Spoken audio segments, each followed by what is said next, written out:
भारत माता की, भारत माता की, भारत माता की, गंगा मैया की, यमुना महारानी की, चारों धामों की। Allahabad high court bar association द्वारा आयोजित आज इस सम्मान कार्यक्रम में मंच पर आसीन हाई कोर्ट बार एसोसिएशन के अध्यक्ष श्री अनिल तिवारी जी, सचिव high court bar association Allahabad Shri Vikrant Pande ji एवं सभी सम्मानित बार के सदस्यगण, सभी पदाधिकारीगण, आए हुए सभी अतिथिगण एवं सभी महानुभावों का आज मैं इस अवसर पर हार्दिक स्वागत एवं अभिनंदन करता हूं। मैं आज इस अवसर पर संविधान निर्माता बाबा साहब डॉक्टर भीमराव अंबेडकर, हमारी विचारधारा के प्रेरणा स्रोत श्रद्धेय डॉक्टर श्यामा प्रसाद मुखर्जी और श्रद्धेय पंडित दीनदयाल उपाध्याय जी को श्रद्धापूर्वक नमन करता हूं। इस विशेष कार्यक्रम के आयोजन के लिए मैं Allahabad high court bar association का हृदय से आभार व्यक्त करता हूं।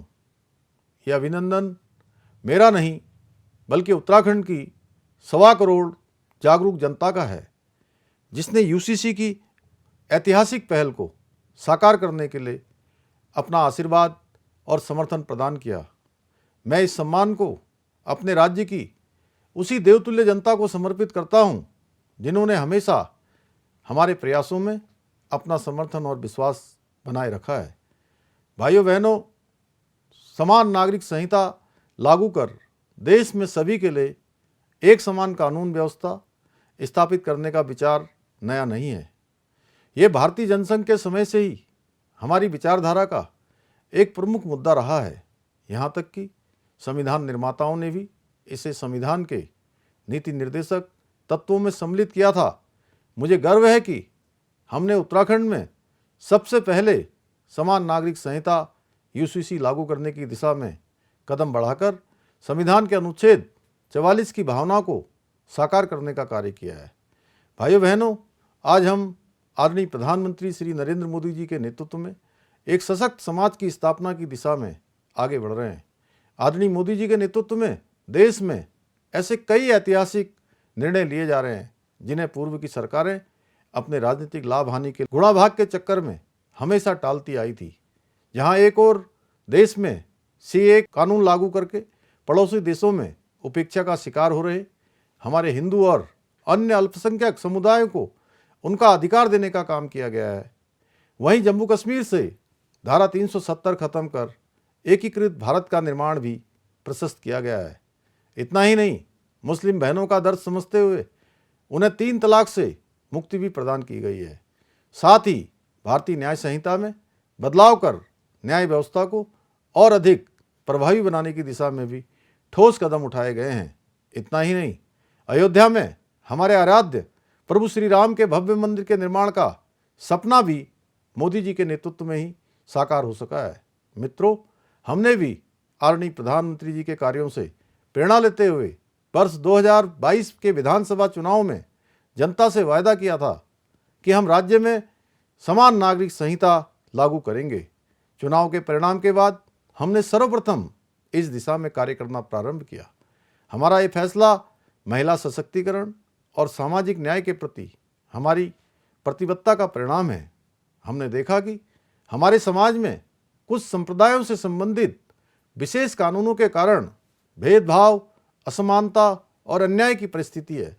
समान नागरिक संहिता का उद्देश्य इन्हीं भेदभावों को समाप्त कर राज्य के सभी नागरिकों के लिए एक समान कानून व्यवस्था स्थापित करना है।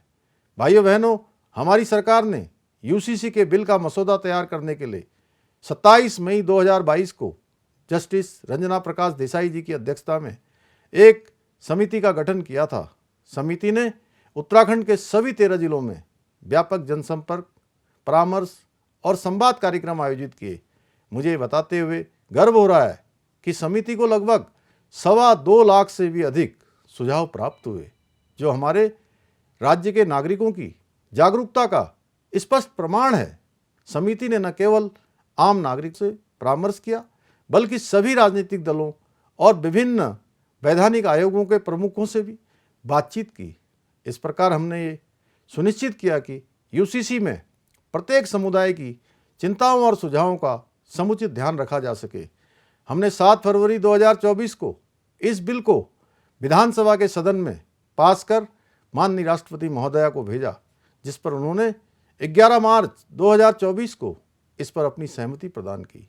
इस प्रकार उत्तराखंड समान नागरिक संहिता कानून लागू करने वाला देश का आज़ादी के बाद पहला राज्य बना है।